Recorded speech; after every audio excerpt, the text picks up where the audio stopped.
तो कई दफा तो लड़की वाले भी भगा देते थे कि ये क्या पागलपन है, क्या पौधा लेके चले आते हो, उनका वो सोच होगा। तो फिर मैं और प्रभात खबर सोमनाथ जी को मैं बहुत बहुत धन्यवाद देना चाहूँगा जिन्होंने मुझे इस अवसर पर बुलाया और अपनी बात रखने का मौका दिया। सबसे पहले मैं प्रभात खबर टीम को 2-3 बातों के लिए रिक्वेस्ट करना चाहूँगा। जिस तरह से आपका राष्ट्रीय पेज होता है, स्टेट होता है, प्रादेशिक होता है, उस तरह से एक जो है ना पर्यावरण के मुद्दे पर एक पेज आपका होना चाहिए जिसमें पर्यावरण जागरूकता के लिए या फिर तमाम चीजों की पर्यावरण समस्या हो, उसमें पर्यावरणविदों का आलेख आना चाहिए। ये पहला सुझाव हो गया।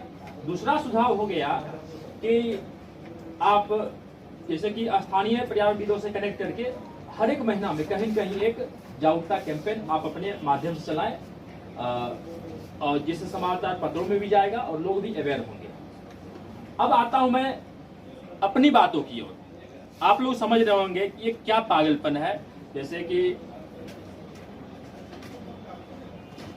मेरे पीठ पर पानी का जार है, उस जार में पौधा रखा गया होगा और पौधा से ऑक्सीजन निकलती है और मास्क के माध्यम से मेरी नाकों तक आ रही है।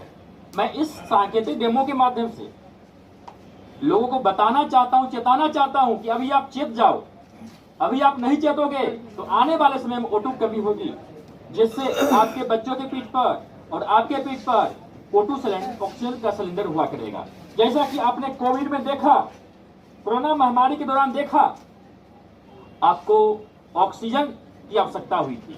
आप जब मर रहे थे तरफ तरफ कर, तो ऑक्सीजन सिलेंडर की आवश्यकता हुई थी और ये ऑक्सीजन सिर्फ और सिर्फ हरा पेड़ पौधा जनरेट करती है। तो इसकी आवश्यकता क्यों पड़ी?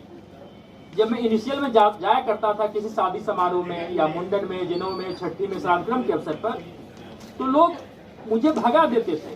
कई दफा तो ऐसा हुआ था कि बरमाला स्टेज पर जैसे मैं पौधा लेके पहुंच गया तो बरमाला स्टेज से भगा दिया गया था। उनको चाहिए था चाइनीज उपहार, वो दिखावटी उपहार चाहिए था, आर्टिफिशियल उपहार चाहिए था। तो मैं जब घर पे आकर रोता था कि क्यों नहीं लोग मेरी बात को समझ पा रहे हैं, तो कई दफा तो लड़की वाले भी भगा देते थे कि ये क्या पागलपन है, क्या पौधा लेके चले आते हो, उनका वो सोच होगा।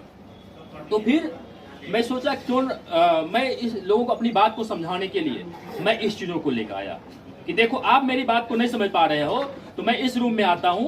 देखो आप अगर अभी प्लांट नहीं लगाते हो तो आने वाले समय में इसी तरह का ये प्रक्रिया से गुजरना पड़ेगा। तो मैं इसके द्वारा एक कैंपेन चला रखा हूं। इस कैंपेन का नाम है एक सेल्फी विद ट्री कैंपेन और दूसरा कैंपेन है ऑक्सीजन बचाओ हरित यात्रा कैंपेन। इस कैंपेन के द्वारा मैं देश भर में 57,000 किलोमीटर की यात्रा कर चुका हूं। जब मैं इसको लेकर आया तो इसके पीछे भी किस्सा है कि आप रोड पे क्यों रहते हो। जब मैं कई बार मुझे बुलाया गया था मंच पे, वो सरकारी कार्यक्रम था, वहाँ के डीएम साहब थे, स्थानीय कई मंत्री लोग थे, तो उन लोगों को बोलने का मौका दिया गया। मुझे सब देखा तामझाम, तो मुझे उस मंच की ओर से बोलने का मौका नहीं दिया गया और उस जिलाधिकारी द्वारा मुझे अपमानित भी किया गया। मैं उसके बाद से सड़क पे आ गया। मैं पटना में चले जाता हूँ, यानी देश भर में इस कैंपेन को कर रखा हूँ कि आप ठीक है मंच पे आप जगह नहीं दोगे, ठीक है, लेकिन हमें वो पोटेंशियल। आकृति रंग संस्थान का रंगकर्मी हूँ। करीबन 20 साल से सर नाटक कर रहा हूँ, लेकिन आज तक कभी पर्यावरण के प्रति नाटक किया नहीं। और आप लोग के संवाद से मेरा स्क्रिप्ट आज तैयार हो गया है और मैं कोशिश करूँगा हर हफ्ते पर्यावरण को लेकर एक नाटक करूं और आप लोग जब भी आप लोग सजग हैं पर्यावरण को लेकर, आप लोग जब भी कहेंगे अपनी टीम को लेकर आएंगे और एक नाटक जरूर करेंगे। वाह, बहुत खूब।